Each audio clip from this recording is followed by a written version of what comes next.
क्या आप शादी, सगाई या जन्मदिन की पार्टी के लिए एक परफेक्ट वेन्यू की तलाश कर रहे हैं? रामा बैंक्वेट हॉल लेकर आया है शानदार सजावट और बेहतरीन सुविधाएं। विशाल और शानदार हॉल, स्वादिष्ट वेज एंड नॉन वेज भोजन, शानदार लाइटिंग और डेकोरेशन, पर्याप्त parking space, pocket friendly package. आज ही कॉल करें और पाएं खास डिस्काउंट। रामा बैंक्वेट हॉल निकट शिव मंदिर रई पिथौरागढ़। नमस्कार, मैं हूं प्रदीप सेक्रियाल और आप देख रहे हैं न्यूज पीटीएच टीवी।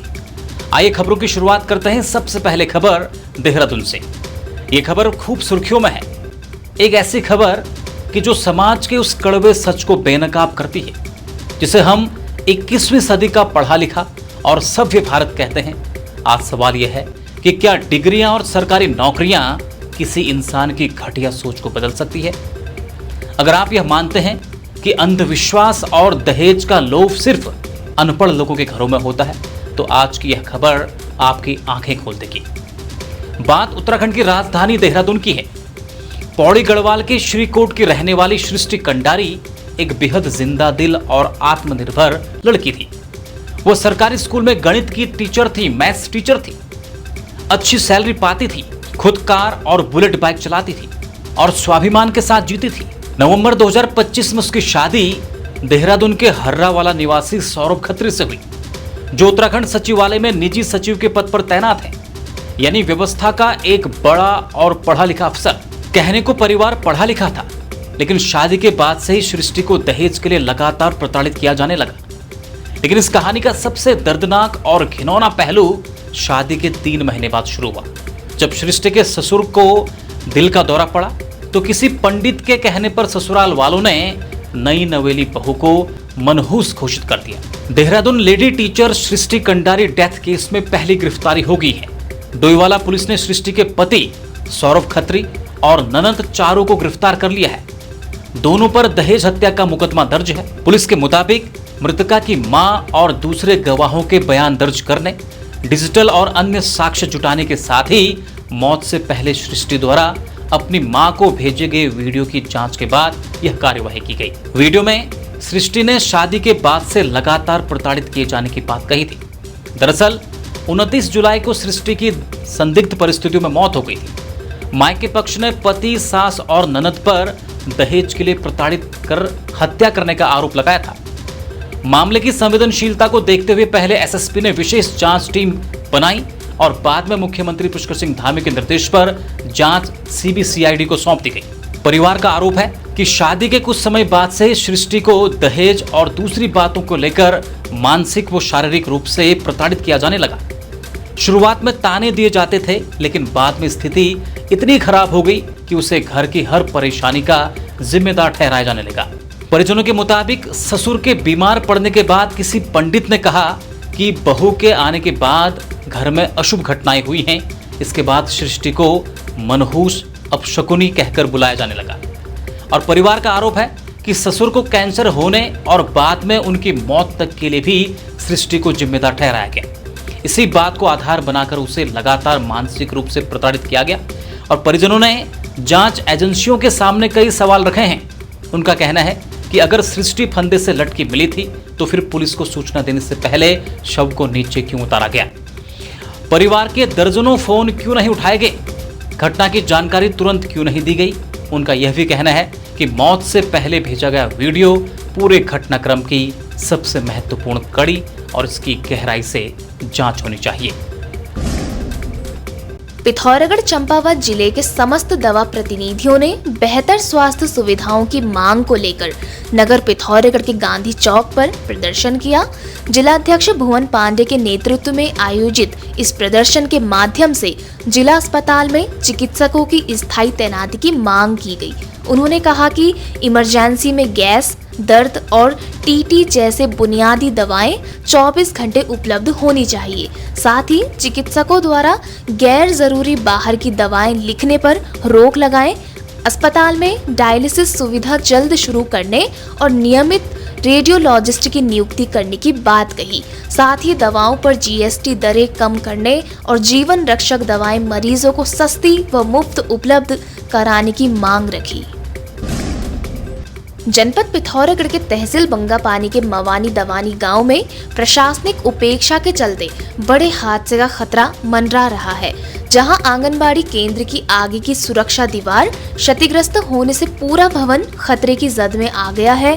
वहीं लगभग 50 वर्ष पुराना सहकारी समिति का भवन भी अत्यंत जर्जर स्थिति में पहुंच चुका है। ग्राम प्रधान अनिल सिंह के अनुसार आंगनबाड़ी की सुरक्षा दीवार टूटने की जानकारी प्रशासन को कई बार दी जा चुकी है, लेकिन अब तक कोई कार्रवाई नहीं हुई है। जबकि दूसरी ओर सहकारी समिति भवन की दीवारें फटने, छत का प्लास्टर गिरने और कंक्रीट संरचना कमजोर होने से इमारत कभी भी धराशायी हो सकती है।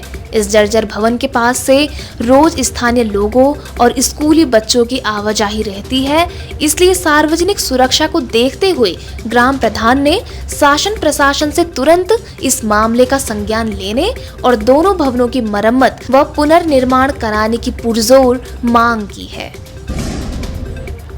नगर पिथौरागढ़ के पुरानी बाजार बाड में स्थानीय निवासियों ने प्रदर्शन कर नजूल भूमि को फ्री होल्ड करने की मांग उठाई। प्रदर्शनकारियों ने वर्ष 2005 के शासनादेश का पालन करते हुए 300 वर्ग मीटर से कम भूमि पर काबिज लोगों को तुरंत मालिकाना हक देने की बात कहा कि पुराना बाजार, नया बाजार और सिमलगैर वार्ड में 80 वर्ष से भी पुराने मकानों की स्थिति अत्यंत जर्जर है और बरसात के कारण कई घरों को नुकसान पहुंचता है।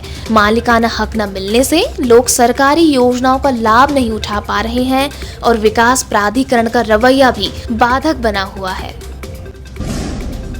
जनपद पिथौरागढ़ के विकासखंड मुंसियारी के वार्ड नंबर 7 तल्ला घोरपट्टा स्थित मरतोली बाड़ा गदेरे पर बनी सीसी पुलिया भारी बारिश के कारण खतरे की जद में आ गई है। इस पुलिया से होकर स्कूली बच्चे व स्थानीय ग्रामीण रोजाना आवाजाही करते हैं। ग्रामीणों ने प्रशासन से किसी हादसे से पहले मरम्मत की मांग की है। देहरादून में भारतीय जनता पार्टी के एनजीओ प्रकोष्ठ द्वारा आयोजित समन्वय एवं विकास सम्मेलन में पिथौरागढ़ के शिक्षाविद एवं सामाजिक कार्यकर्ता विप्लव भट्ट को सम्मानित किया गया। उन्हें यह सम्मान नन्ही चौपाल के माध्यम से बच्चों में बाल मनोविज्ञान व बाल विज्ञान आधारित गतिविधियों द्वारा वैज्ञानिक सोच, रचनात्मकता और सामाजिक चेतना विकसित करने के लिए दिया गया। मोस्टा मानू मंदिर कमेटी पिथौरागढ़ की बैठक आयोजित की गई। बैठक में निर्णय लिया गया कि इस वर्ष का मोस्टा मानू मेला 6 दिन तक भव्य रूप से आयोजित किया जाएगा। मेले को आकर्षक बनाने के लिए स्थानीय विद्यालयों के सांस्कृतिक दलों को आमंत्रित किया जाएगा। साथ ही स्थानीय गांवों के ग्राम प्रधानों के माध्यम से महिलाओं और आम जनता को कलश यात्रा में शामिल होने के लिए आमंत्रित करने का निर्णय लिया गया है। 130 पर्यावरण बटालियन टीए की भर्ती के लिए उत्तराखंड के विभिन्न जिलों से पिथौरागढ़ पहुंचे पूर्व सैनिकों के लिए पूर्व सैनिक संगठन ने आवास, भोजन और मार्गदर्शन का इंतजाम किया है। विश्राम गृह के अभाव में संगठन ने अपने कार्यालय व स्थानीय पूर्व सैनिकों के घरों में इनके ठहरने की व्यवस्था कर सैनिक भाईचारे की मिसाल पेश की है। जनपद पिथौरागढ़ के तहसील बंगापानी अंतर्गत मटकोट क्षेत्र के फगवा स्थान पर नदी में एक शव दिखाई देने से हड़कंप मच गया। बताया जा रहा है कि सूचना मिलते ही मटकोट चौकी पुलिस की टीम मौके पर पहुंची। शव नदी के बीचों बीच फंसा हुआ था। टीम जैसे ही उसे निकालने के लिए आगे बढ़ी, तभी अचानक नदी का जलस्तर बढ़ गया। पानी के तेज बहाव के कारण शव टीम की आंखों के सामने ही बह गया और ओझल हो गया। रुद्रप्रयाग जिले के बसूकेदार क्षेत्र से रविवार एक बेहद चिंताजनक और दर्दनाक घटना सामने आई है। ग्राम स्वारा के नामी तोप में घास काटने गई एक महिला के उफनते गधेरे में बह जाने की सूचना से पूरे इलाके में सनसनी फैल गई। घटना के बाद परिजनों में चीख पुकार मच गई, जबकि प्रशासन ने तत्काल बड़े स्तर पर खोज एवं बचाव अभियान शुरू किया। इसके करीब 1.5 घंटे बाद बचाव दल ने महिला का शव बरामद किया। महिला की पहचान 38 वर्षीय विनीता देवी पत्नी हिम्मत सिंह नेगी निवासी ग्राम कोटी के रूप में हुई है। विकासखंड धारचूला के क्षेत्र पंचायत सदस्य गलाती कमला देवी के 1 वर्ष का कार्यकाल पूर्ण होने पर राजकीय पूर्व माध्यमिक विद्यालय धामी गांव में शैक्षिक प्रतियोगिताओं एवं प्रतिभा सम्मान कार्यक्रम का आयोजन किया गया। उत्तराखंड में आगामी विधानसभा चुनाव 2027 को लेकर क्षेत्रीय दल यानी उत्तराखंड क्रांति दल यूकेडी ने अपनी हुंकार भर दी है। रविवार यानी 2 अगस्त को उत्तराखंड क्रांति दल के केंद्रीय अध्यक्ष सुरेंद्र सिंह, पूर्व केंद्रीय अध्यक्ष व पूर्व विधायक काशी सिंह ऐरी समेत कई दिग्गज नेता एक मंच पर आए और आगामी विधानसभा चुनाव में सभी 70 सीटों पर अकेले ही चुनाव मैदान में कूदने का ऐलान कर दिया। वीर माधो सिंह भंडारी उत्तराखंड टेक्निकल यूनिवर्सिटी का कैंपस संस्थान, राजकीय नन्हीपरी सीमांत इंजीनियरिंग संस्थान पिथौरागढ़। इस साल से यहाँ शुरू हो रहा है नया और demanding course CSE AIML artificial intelligence and machine learning. इस बार से फीस भी कम कर दी गई है। अब लड़कियों के लिए मात्र 26,250 और लड़कों के लिए सिर्फ 30,000 रुपए प्रति सेमेस्टर। साथ ही सरकारी स्कॉलरशिप और शानदार प्लेसमेंट असिस्टेंस की पूरी सुविधा। यहाँ बीटेक की सभी मुख्य ब्रांचों के साथ वर्किंग प्रोफेशनल्स के लिए भी कोर्सेज और BCA उपलब्ध है। काउंसलिंग की तारीखें आ चुकी हैं, सीटें सीमित हैं। आज ही अप्लाई करें।